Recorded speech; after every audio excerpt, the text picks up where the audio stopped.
أعوذ بالله من الشيطان الرجيم بسم الله الرحمن الرحيم الحمد لله رب العالمين والصلاة والسلام على رسولنا محمد وعلى آله وصحبه أجمعين.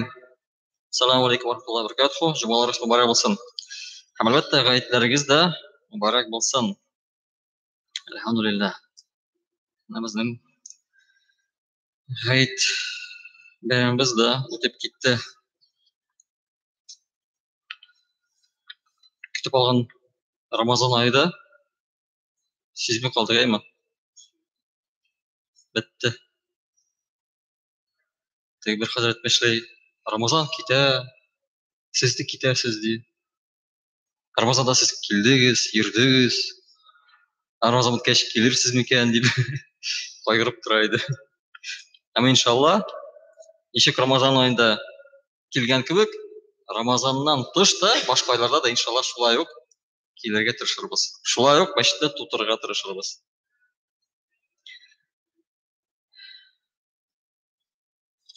Так, безнең дәрес дәвам итә. Без нәрсәне дәрес карый башладык. Аллаһның барлыгына дәлилләр.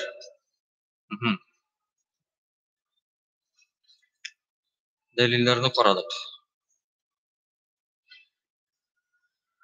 Һәм Аллаһ барлыгын раслаучы кыскача нәтиҗәләр. Кыскача нәтиҗәләрне карап китәйек.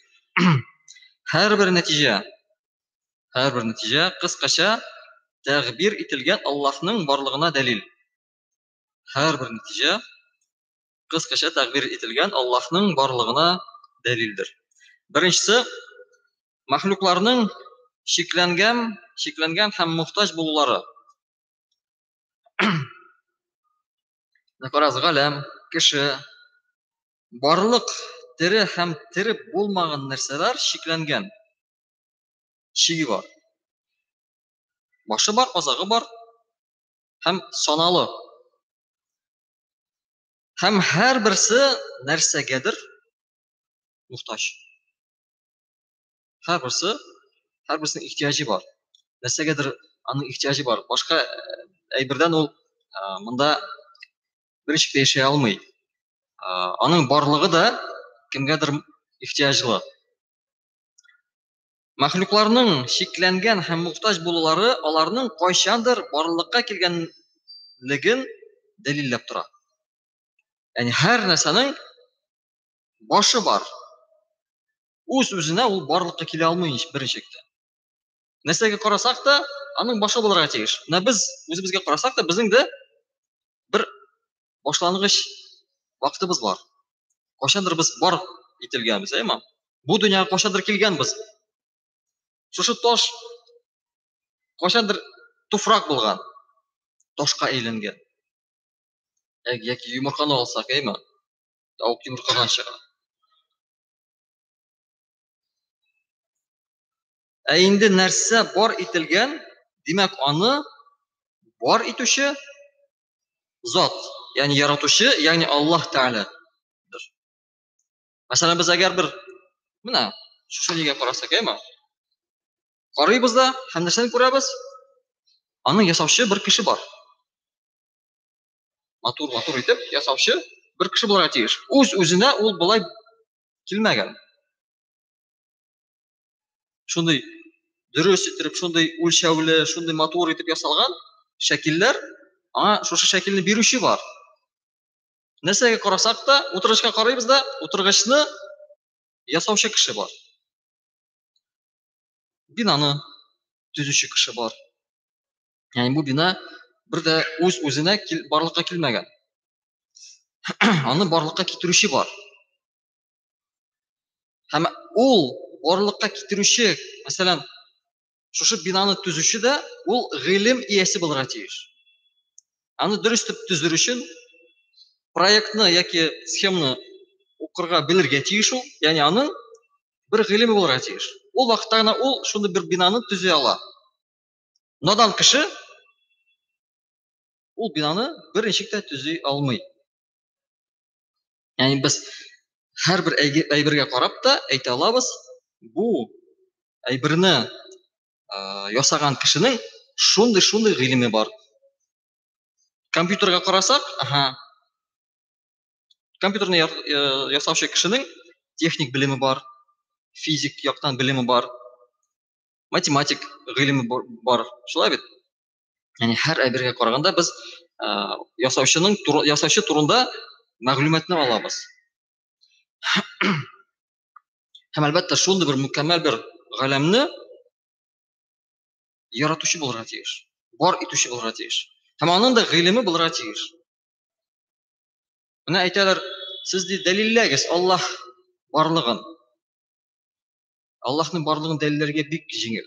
Син дәлиллә үзеңнең нingni, Аллаһ юклыгын дәлиллә. Асы мөмкин түгел. Әгәр алар әйтәләр икән, Аллаһ юк дип әйтәләр икән, астагфирулла, әйме? Алар нәрсәне дәлилләргә тиешләр? Бүтән әйбер үз-үзенә барлыкка килгән дип. Бер шартлау булды да, теге великий взрыв ни диләр әле? Һәм шуннан бүтән дөньялар барлыкка килгән. Бер җиргә бүтән атомнар җыелышты да, үсемлекләр барлыкка килде. Бер икенче җирдә атомнар җыелышты да, кешеләр барлыкка килде. Мөмкин түгел. Менә без алыйк машинаның двигателен, әйме? Һәм сүтик аны. Запчастларга сүтик тә бер җиргә салып селкетик. Җыелырмы ул шунда? Кирәкле булган двигатель итеп җыелачакмы? Мөмкин түгел.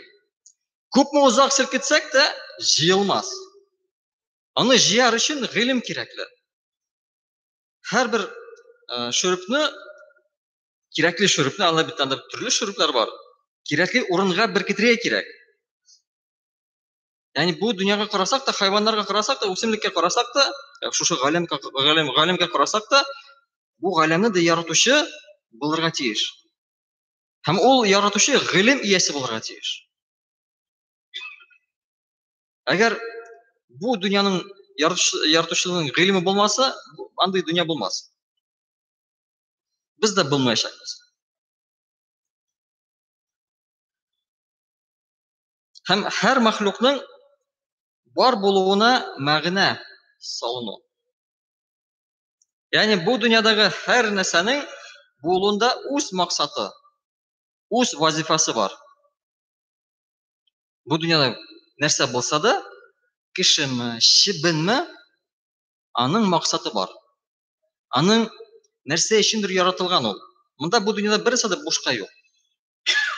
Чөнки Аллаһ Субхану Тааля исрафны яратмый. Бер генә нәрсә дә мәгънәсез барлыкка килмәгән бу дөньяга. Хәтта ди тузанның да, кечкенә чебеннең дә бар булуына мәгънә салынган. Әйтик, өйдә вак чебеннәр барлыкка килсә, кеше кайсыдыр ризыкның бузыла башлаганын белә.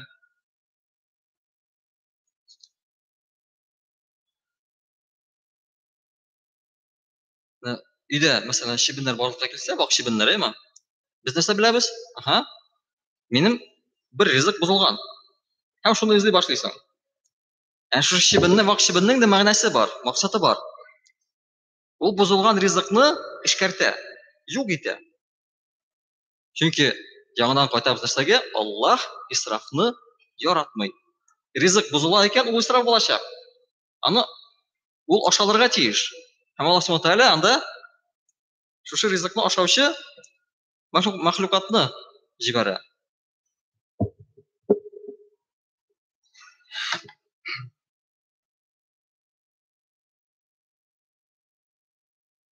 Һәм әлбәттә һәр мәхлукның кеше аңлап бетерә алмый торган хикмәтле мәгънәсе дә булырга мөмкин. Бик күп мәгънәләрне без аңлап та бетерә алмыйбыз. Безнең гыйлемебез бар, әмма ләкин гыйлемебез хәтле генә. Аның чиге тагын да кыскарак. Без күп әйберне аңлап бетерә алмыйбыз. Бу нәрсәгә кирәк, тегесе нәрсәгә кирәк. Шуны аңлау бик мөһим. Мәгънәгә билгеләнү акылга мохтаҗ, ягъни мәхлукның бар булуына шул мәгънәне тире акыллы зат кына сала ала. Күрәсезме?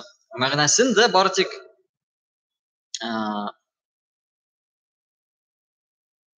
акылга әйтик.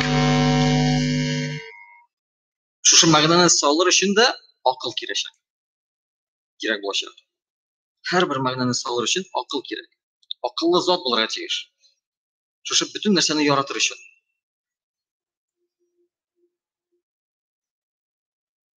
Һәм әлбәттә тере, җанлы мәхлукларның барлыкка килүе дә ул да бер зур мөгъҗиза безнең өчен. Һәм барлык, һәм дә тере, җанлы. Аллаһ Тәгалә бар итте һәм җан бирде. Алар йөриләр. Менә шу чибенне алыгыз, әйме? Менә үле чибен. Нәрсә? Мәйет, әйме? Кипкән чибен нәрсә? Аның нәрсә нинди кызыгы бар? Ята, бер нинди файдасы юк. Әмма Аллаһ Тәгалә җан аңа кертсә, җан өрсә, ул тере була. Шу тере булуы да безнең өчен ул бик зур мөгъҗиза.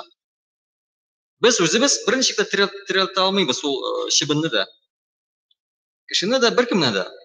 Әмма ләкин Аллаһ Субхану Тәгалә шу тереклекне бирү белән үзенең кодрәтен күрсәтә, мөгъҗизасын күрсәтә. Кеше дә шулай. Үлсә, аны беркем дә кире кайтара алмас. Әгәр кеше үлсә. Ничек тырышсалар да кайтарып булмый. Аңа җан кирегә өреп булмый. Үлә китә. Әмма ләкин тере кешегә карайсың. Күп әйберләр ясый, тере кеше. Күпме биналар ясала. Күпме фикерләр шушы баштан чыга. Ә үлек кешедән бер нинди файда юк. Мәйет. Ята, җансыз.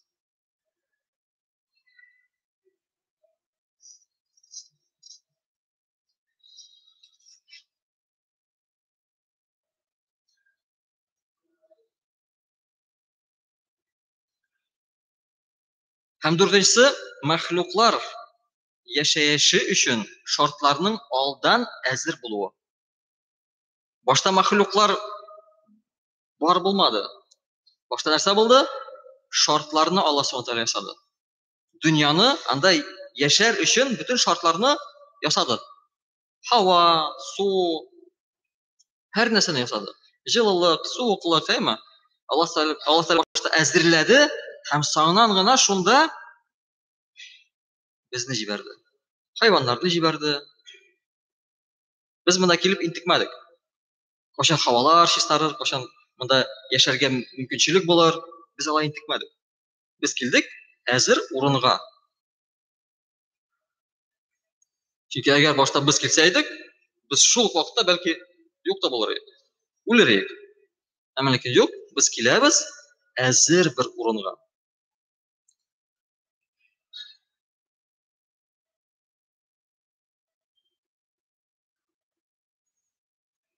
Һәм карагыз, әле бу дөньяга килгәнчә, бу дөньяга чыкканча, без еще Аллаһның, ягъни ананың карнында да яшибез. 9 ай буе Аллаһ Субхану Тәгалә анда да яшәр өчен безгә шартлар тудырды. Без шунда кеше рәвешен алабыз. Әмма ләкин алган хәтле безгә нәрсә кирәк? Ризык кирәк, җылылык кирәк, әнибезнең яратуы кирәк. Әгәр Аллаһ Субхану Тәгалә әниләргә шундый бер мөхәсә иде, балаларга карата. Балалар тумасы. Аналар балаларын яраткан өчен, шундый мөхәббәтләре булган өчен балаларга карата алар яшиләр, алар туалар. Аналар зур авырлыклар аша үтә. Зур кыенлыклар аша үтә, әмма ләкин сабыр итәләр. Шушы баланы тудыралар, һәм тугач аны карыйлар. Әмма ләкин ни өчен? Чөнки Аллаһ Субхану Тәгалә әниләрнең һәм әтиләрнең йөрәгенә балаларга карата шәфкать, мәрхәмәт һәм мөхәббәтне салды. Әгәр шушы хисләр булмаса иде, балалар тумасы, туса да, аларны атырлар и алар шунда үлерләр иде. Әмма ләкин юк, Аллаһ Тәгалә алай итмәде. Шартлар ясады. Анда безгә үсер өчен, кеше рәвешенә керер өчен аналарыбызга мәрхәмәт салды, шәфкать салды, мөхәббәт салды безгә карата. Һәм алар безне яраталар. Әле безнең Без аларның карында булган вакытта яраталар безне. Безнең белән сөйләшәләр. Шулай бит. Безне шул вакытта ул тәрбияли башлыйлар. Күрәсезме, Аллаһ Субхану ва Тааля нинди шартларны тудыра без бу дөньяга килер өчен.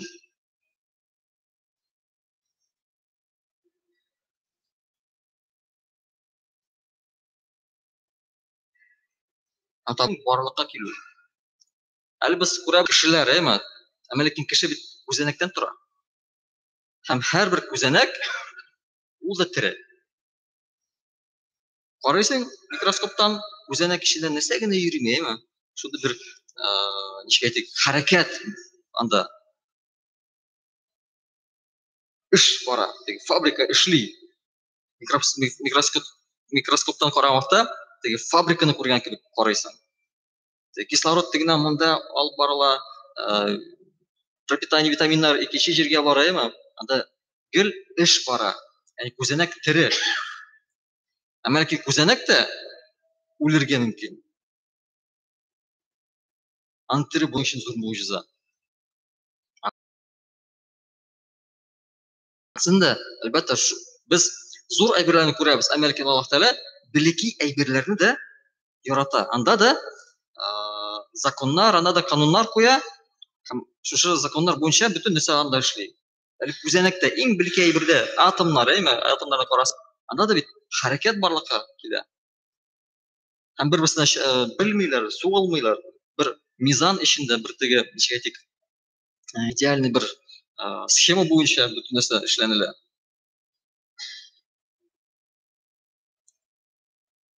Aslında безнең өчен бер дәлил кебек тора. Аллаһның барлыгын күрсәтә. Әни дәлилләрне саный башласак, аларны санап бетереп булмый. Аллаһның юклыгын дәлилләргә бик авыр. Менә нәрсә дәлилләргә җиңелрәк? Бар әйбернеме? Юк әйбернеме? Әгәр мәсәлән сез әйтәсез, шу әйбер бар. Шундый бер үсемлек бар бу дөньяда дисәгез, аны дәлилләргә җиңелме? Җиңел. Сез әйтәсез, шу илдә үсә ул, шундый җирдә мин аны күрдем. Барып карыйсы гына бар. Һәм әйе дисәң, шундый бер үсемлек бар дисәң. Әгәр кеше әйтсә юк дисә, андый үсемлек юк дисә, аны дәлилләргә бик авыр. Ул бөтен дөньяны урап чыгарга тиеш. Һәрбер җиргә карарга тиеш. Бөтен дөньяның бөтен тишегенә кирип карарга тиеш. Һәм сонан гына ул әйтә ала. Андый үсемлек үсми дип.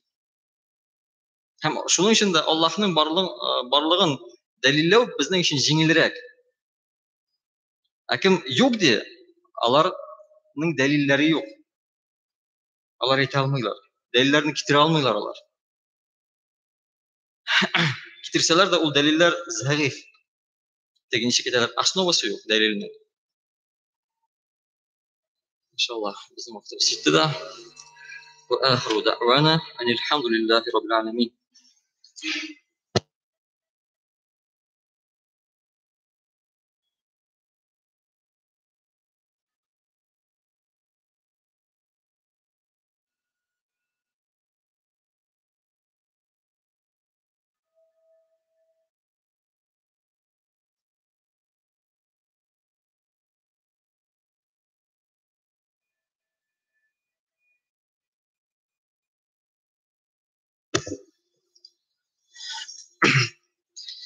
Allahu ekber, Allahu ekber. Allahu ekber, Allahu ekber. Eşhedü en la ilahe illallah. Eşhedü en la ilahe illallah. أشهد أن محمدا رسول الله. أشهد أن محمدا رسول الله. حي على الصلاة. حي على الصلاة. حي على الفلاح. حي على الفلاح. الله أكبر الله أكبر. لا إله إلا الله.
الله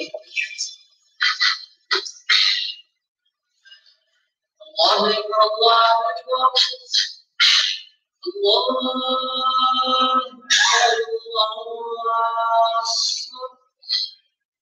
أشهد أن لا إله إلا الله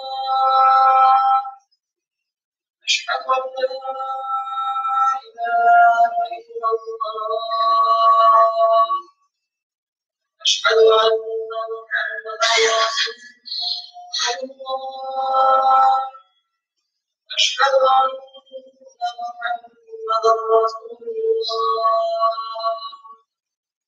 حي على الصلاة حي على الصلاة حي على الفلاح حي على الفلاح الله أكبر الله أكبر لا إله إلا الله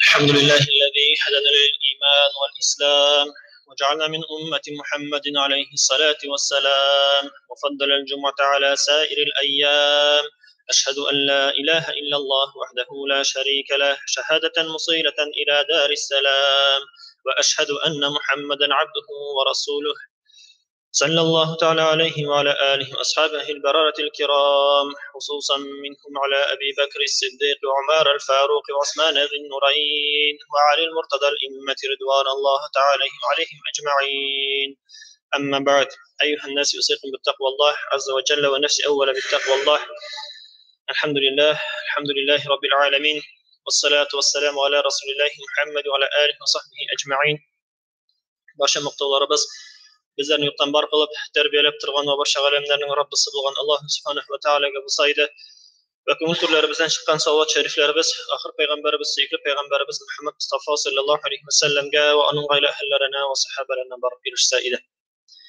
Endi mana alhamdulillah muhtaram jamoat o'zimizdan ko'pdan kutib olgan Ramazon oyimizni, muborak oyimizni 11 oyning da sultoni bo'lgan Ramazon oyini endi uzatib tajibardik. G'ayb namozlarimizni o'qidik, qatnashdik. Allohga shukr, Alloh taolo tutgan ro'zalarimizni, qilgan g'ibatlarimizni, o'qigan g'ayiblarimizni de o'zining keng rahmati bilan dursab qabul etib, o'zi va'da etgan Alloh ajr savoblarga erishishlarimizni nasib etsin. Endi muhtaram jamoat, bugun alhamdulillah g'ayb kunida bo'lg'ach, bizning va'zga bek boy kun bo'ldi. Ertadan olib hozirga tekla va'z, biz va'z qilamiz Allohga shukr. Şoňa endi bugünkisi wagazni bek awır tema almışa gaýtda Hazrat endi meseleге kagılıp gitdi. Azrak şunu aşyklabrak getirige tiraşyp qararбыз. Ol da bolsa kimsiň ol şyn müflis digen mesele. Endi Peygamberimiz sallallahu aleyhi ve sellem özüniň sahabalary bilen oturganda alardan sorady. Siz müflis, bilginlikka düşken kişinin kim eken bilasizmi dip. Sahabalar ise bizningçe müflis ol ziyan ko'rgan kishi, bir narsasi de, mal mülketi de, akçası da kalmagan kishi dip javob berdiler. Şu vaqtda Peygamberimiz sallallahu aleyhi ve sellem yok, bu alay tugil. Kıyamet gününde şundan da ziyan ko'rgan kishi bulup jerde öz vazifasını başkarıp, namaz okup, oraza tutup, zakat төлep, amma başkalarını sögüp, kişilerge yala yağıp, yalgan söylep, başkalarının mülkine kul suzıp, hakların ötemeyeceğin eden bulup duracak. Bu kişinin kılgan izgeliklerinin, okuyan namazlarının savapları alınacak, hem ul hakkına kirgen kişilerge birilecek. Ul jerde kılgan gıybetlerinin bir savabı, bir yaxşılığı kalmayacak. Bundan dış ul haklarına kirgen, sökken, yala yakkan, aldagan, malına kul suzgan kişilerinin günahlarını da özüne alacak. Mine ol şın müflis, ziyan kuruşu kim dip ayta Peygamberimiz sallallahu aleyhi ve sellem. Indi bölünüp şonsunda aytip gitesi kile muhtaram cemaat, mine biz de indi elhamdülillah dip aytamiz, ay boyu tırışıp özümüzning urazalarimizni tuttuk, g'ibadetlarimizni qildik. Hem şoňa ko'ra da biz azrakkina o'ylanirga tegişlibiz. Şuşa tutgan urazalarimiz, qilgan g'ibadetlarimiz, o'qigan namazlarimiz безнең җил урынына очмасмы кыямәт көнендә? Безнең кешеләргә карата мөгамәләбез нинди? Булар турында һәрберебез уйланып, үзенә бер төрле бәя куярга тиешлебез. Шуңа күрә дә, әгәр дә кемдә булса, зулым кылган булса, инде аннан гафу үтенергә, аның ярылкавын сорарга тиеш. Пәйгамбәрбез саллаллаһу алейһи ва саллям әйтте: әгәр дә кемгә дә булса зулым кылган булсагыз, үлгәнче шул зулым өчен гафу үтенергә ашыгыз дип киңәш итте. Югыйсә ахиратта дирхам, динарлар, долларлар булмый. Анда инде түләү берәмлеге дип әйтәбез, ул да булса әҗер, савапларыбыз булуы бик ихтимал. Әле ул бу дөньяда яшәгәндә кемдә булса, кемне дә булса рәнҗеткән булса, акчалата, анда котылып калырга мөмкин. Әмма ләкин кыямәт көнендә бу эш барып чыкмаячак. Һәм андый кешеләргә, мөфлисләргә газапның иң катысы дип әйтелә. Бер хадистә шулай әйтелә: иманлы бәндә булып та тәүбә итмәгән зулымнары өчен кешеләр җәһәннәмнең иң каты җәзасын алырлар. Дөреслектә бу алар өчен бик каты газап булыр. Монда нәрсә дип әйтелә? Иманнары була торып та. Шуңа күрә кайсы бер кешеләрдән ишетергә туры килә, янәсе ул намаз укый, ул роза тота, аннан да яхшырак, изгерәк кеше юк сыман сөйләшә башлый. Бу иманыбыз, иманлы булуыбыз, безнең мөселман булуыбыз, намазлар, уразалар, закатлар, түләүләребез, укуларыбыз безнеңгә хак бирми, тәкәбберләнеп, мактанып йөрергә. Һәрбер кеше үзен турында кайгырта, шулай ук якыннары турында кайгырта һәм үзенең иманын ныгыту өстендә эшли, әмма ләкин һич ничек мактанып йөрергә ярамый. Аллаһ ризалыгы өчен булырга тиеш, кабул була торган гамәлләр булсын дисәк, һәрберебездәге. Һәм Аллаһ Тәгалә бик гадел зат, һич шиксез ул зулымлык кылучыларны җәзага тартачак, җәзасыз калдырмаячак. Ни өчен дип әйтсәк тә, чынлыкта да уйлап карасак, әгәр дә бу дөньяда яшәгәндә шул ук Аллаһка буйсынып яшәүчеләр дә, шул ук Аллаһ Тәгаләне тыңламыйча яшәүчеләр дә икесе дә җәннәткә керсә, ничектер гадел булмас иде. Кемдер тырышып, гыйбадәтен кылып яши, кемдер гынаһ кылып яши, әмма ләкин бары да җәннәткә ләгә дип әйтү бик дөрес булмас. Әмма ләкин беләбез, Аллаһ Тәгаләнең Гафурур Рахим исеме бар икәнен. Әгәр дә гафу үтенсәк, шын ихлас күңел белән гафу сорасак, Аллаһ Тәгалә гафу итә, Аллаһ Тәгалә ярлыкый. Әмма ләкин бүтән ул эшләргә әйләнеп кайтырга ярамый. Һәм Пәйгамбәрбез саллаллаһу алейһи ва саллям безгә кешеләргә карата булган бәйле мәсьәләләр турында искә төшереп, игътибар иттерә һәм аларның хакларына керү тыелганын белгертә. Сүздә юк, бу дөньяда яшәгәндә бар кешенең Аллаһ Тәгалә каршында булган хаклары, Аллаһ Тәгалә белән бәйле булган хаклар бар. Шул ук намаз, ураза, закат, хаҗ мәсьәләләре булсын яки башка мәсьәләләр, һәм бар кешеләргә карата булган хаклары. Аллаһ Тәгаләгә карата булган хаклар өчен без Аллаһ Тәгалә белән бәндә арасында үзебез җавап бирәбез дип әйтик. Аллаһ Тәгалә кичерсә, иншааллаһ котылабыз. Аллаһ Тәгалә гафу итә һәм котылабыз. Аллаһ Тәгаләдән гафу үтенсәк, шул җитә. Ихлас күңел белән әйттек инде. Аллаһ Тәгалә гафу итсә. Әмма ләкин кеше хакына кирдек икән, Аллаһ Тәгаләдән генә гафу сорау җитми. Әйтик, кемдә булса берәүне рәнҗетте. Аның малын урлады дип әйтик, машинасын ватты яки бүтән төрле аның нәрсә дибез әле? Аның кешелеклегенә кирде дип әйтик инде аның. Сүзен гафу итәм. Сүзен истән чыгардым, гафу итәм, ярый. Дәвам итеп китик. Ул очракта кешене хурлап яшәгән булса, хурлаган булса, ул очракта инде Аллаһ Тәгаләдән генә гафу сорау җитми. Инде шул кешенең үзеннән барып гафу үтенергә, аның ярлыкавын алырга кирәк булып чыга. Әгәр дә инде әйткәнебезчә кыямәт көненә калды икән, анда инде сөйләшеп булмый. Анда компромисс табып булмый, анда урысчалап әйткәндә договориться итеп булмый. Анда инде түләү берәмлеге әйттек. Акча түгел, изге гамәлләр. Шуңа күрә бу дөньядан киткәнче, әгәр дә кайсыбызда булса, берәүне инде рәнҗеттек икән, Аллам сакласын. Шул вакытта без инде аннан шул вакытта барып гафу үтенергә тиешлебез. Һәм Аллаһ Тәгалә Коръән-и Кәримдә Ахзаб сүрәсе 58-нче аятта әйтә: Аузу биллаһи минаш шайтанир раҗим. Бисмиллаһир рахманир рахим. والذين يؤذون المؤمنين والمؤمنات بغير ما اكتسبوا فقد احتملوا بهتانا وإثما مبينا. صدق الله العظيم. Бернинди нашарлыкны эшләмәгән мөмин ирләрне ва мөминә хатыннарны нашар гамәлдә гаепләп, хаксыз рәнҗетүчеләр тәхкыйк үзләренә бахтанчы булуны һәм зур гөнаһны йөкләделәр дип әйтелә. Ягъни яла яучылар турында да сүз бара монда. Әгәр дә кем бер гаепсезгә кешене яла ягып аны гаепли икән, бу вакытта инде Аллам сакласын газабы зур булыр. Бүгенге дөньяда юк түгел андый хәлләр бар. Яки кемнеңдер әйткәнен ишетә дә гаепләргә тотына, яки инде үзе юкка да гаепләп бер гаепсезгә яла яга. Мондый гамәлләрдән без дә шулай сак булырга тиешлебез. Һәм bir вакытны Пәйгамбәрбез Мөхәммәд Мустафа саллаллаһу алейхи ва саллям янына килеп сахабалар сорадылар: "И Аллаһның илчесе, фәлән хатын төннәр буе намаз укый, көннәр буе ураза тота, әмма изге гамәлләр кылуына карамастан, садакалар бирүенә карамастан, аның бер начар хылкы бар, күршеләрен рәнҗетә, аларның гайбәтен сөйли. Бу кешенең хөкеме нинди дип сорагач, Пәйгамбәрбез саллаллаһу алейхи ва саллям нәрсә дип җавап бирде? Әйттеме?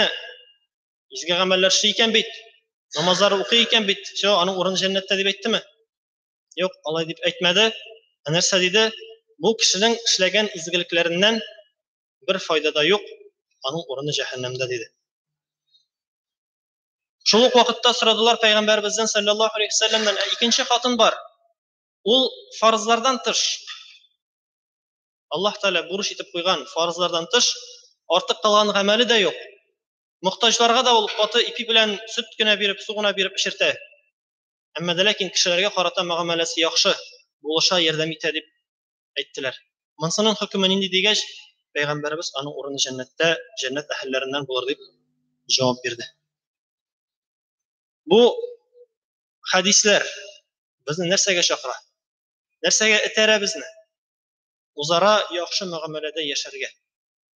Синең гамәл гыйбадат кылуың гына, синең ураза тотуың, синең намаз укуың гына синең җәннәткә керүеңә гарантия булып тора алмый. Әгәр дә син кешелекле булмасаң, әгәр дә син Аллаһ Тәгаләнең башка сүзләренә дә кулак салмасаң, шул ук узара кешеләрне хөрмәт итеп, яхшы тату итеп яши белмәсәң. Әмма дә ләкин монда мөхтәрәм җәмәгать әйтеп китәргә була шунсын дагын. Кешеләргә карата мөгамәлә генә яхшы булырга тиешме безнең? Әйтик, кешенең кешегә карата мөгамәләсе генәме, әллә инде әйләнә тирә-юньгә, хайваннарга, кош-кортларга да карата без яхшы мөгамәләдә булырга тиешме? Сүздә юк, аларга карата да без яхшы мөгамәләдә булырга тиешлебез. Һәм Пәйгамбәрбез саллаллаһу алейхи ва саллям Пәйгамбәрбез Мөхәммәд Мустафа саллаллаһу алейхи ва саллямнан сорадылар: "И Аллаһның илчесе, хайваннарга карата яхшы мөгамәләдә булсак, безгә аның өчен әҗер савап булачакмы?" дип сорагач, Пәйгамбәрбез бөтен җанлы мәхлукка карата яхшы мөгамәләгез өчен әҗер савап булачак дип җавап бирде. Инде ул вакыйганы еш искә төшерәбез. Шулай бер кешедә, бер бәндә дә ни өчен генә җәннәткә кертелде Аллаһ Тәгалә тарафыннан ярлыкланып, бер эткә су эчергән өчен җәннәткә кертелде дип әйтелә. Әмма дә ләкин бар икенче бер хатын-кыз.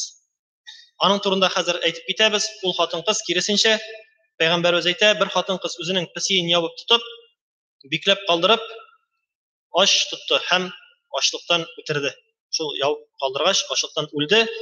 Һәм ул аңа бикләгәннән соң бүҗәкләр белән булса туплансын дип бер тапкыр да иреккә чыгармады. Шуның өчен аның урыны җәһәннәмдә булды диде. Менә ике капма каршы мисал.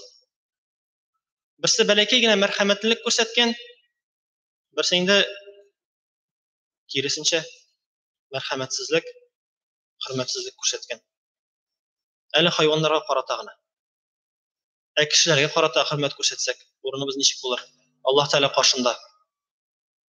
Киресенчә кешеләргә карата мәрхәмәтсезлек күрсәтсәк, нәрсә булыр? Булар турында инде безгә һәрберебезгә уйланырга кирәк. Инде шуңа күрә мөхтәрәм җәмәгать, бу дөньяда яшәгәндә һәрберебез уйланыйк. Кешеләрне генә түгел, башкортларны, хайваннарны да инде хөрмәт итик. Шул ук инде авыл балалары бардыр, көтүләр көткәнебез бардыр. Көтү көткәндә дә сыерларга тиктемалга сугып түгел, матур гына көтү көтәргә дип әйтик инде алар белән мисал китерсәк. Чөнки бар андый кешеләр дә тиктемалга да шыбыр кылыйлар, кирәксә дә кирәкмәсә дә шуңа күрә без инде һәрбер җан иясен хөрмәт итеп, кеше адәм баласын ул, башкортлармы ул, хайваннармы хөрмәт итеп, әгәр дә инде нидә булса зыян китерсәк, инде гафу итеп, гафу итүен сорап, Аллаһ Тәала ризалыгында яшәргә тырышыйк, Аллаһ Тәаланың рәхим шәфкатен алырга тырышыйк. Шулай ук инде Аллаһ Тәаладан һәр даим гафу сорап, үзебезнең гамәлләребезне карыйк, хисап тотыйк үзебезне һәр көнне. Һәм инде шул очракта иншааллаһ өметләнеп калырбыз, Аллаһның рәхим шәфкатенә ирешеп, җәннәткә кирү мөмкинлегебез булыр дип өметләнә алабыз иншааллаһ. Barakallahu lana wa lakum fil Qur'anil azim wa nafa'ana wa iyyakum bil ayati wa dhikril hakim innahu huwal ghafurur rahim al jawadul karim as-sami'u ad-du'a.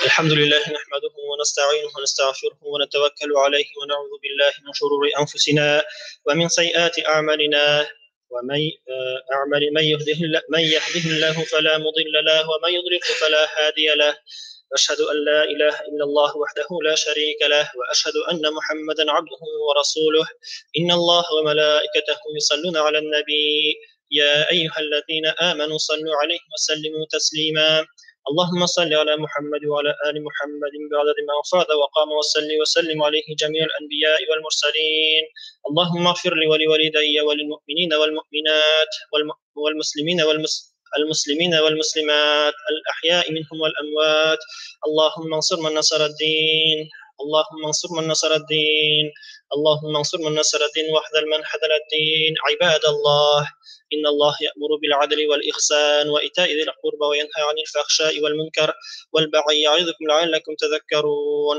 اذكروا الله يذكركم واشكروه يزد لكم واستغفروه يغفر لكم ولا ذكر الله أكبر لو كنتم تعملون وأقيموا الصلاة.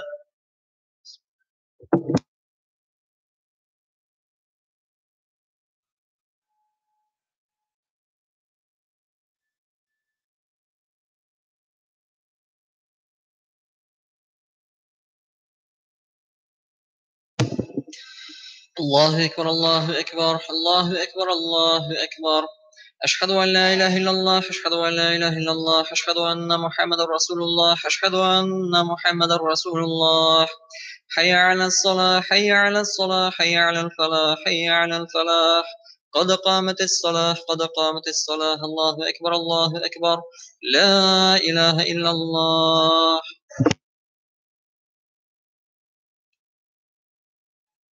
Saflarını tegizleyip, tağızlayıp, Fatiha'dan sonra Amin'le işten güne aytamiz.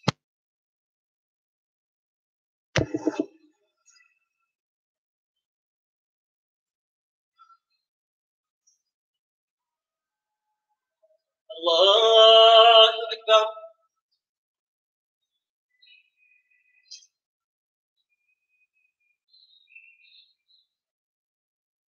Elhamdülillahi Rabbil alemin.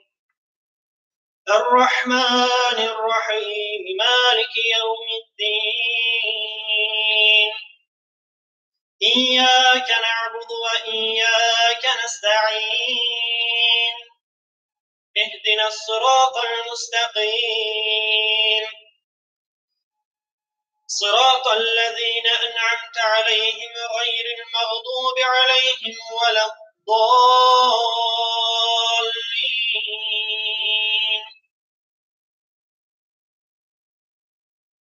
إنا أنزلناه في ليلة القدر وما أدراك ما ليلة القدر ليلة القدر خير من 1000 شهر تنزل الملائكة والروح فيها بإذن ربهم من كل أمر سلام هي حتى مطلع الفجر. الله أكبر.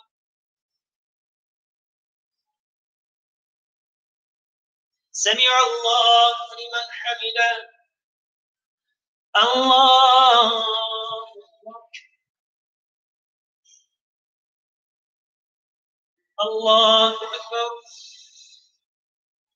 الله أكبر.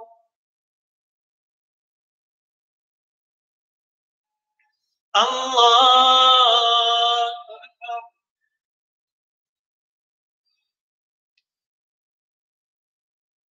الحمد لله رب العالمين الرحمن الرحيم مالك يوم الدين إياك نعبد وإياك نستعين اهدنا الصراط المستقيم صراط الذين أنعمت عليهم غير المغضوب عليهم ولا الضالين.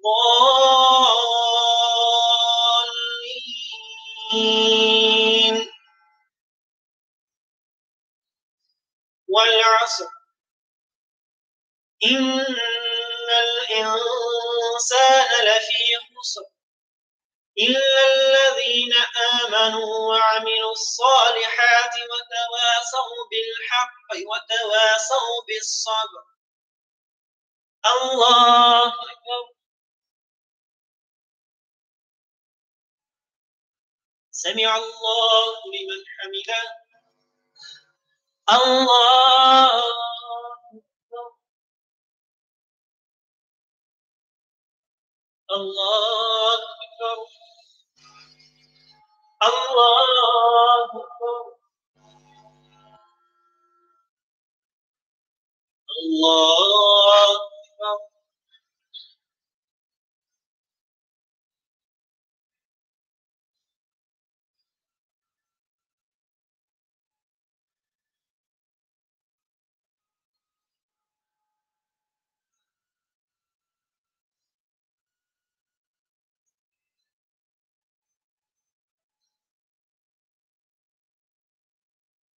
السلام عليكم ورحمة الله.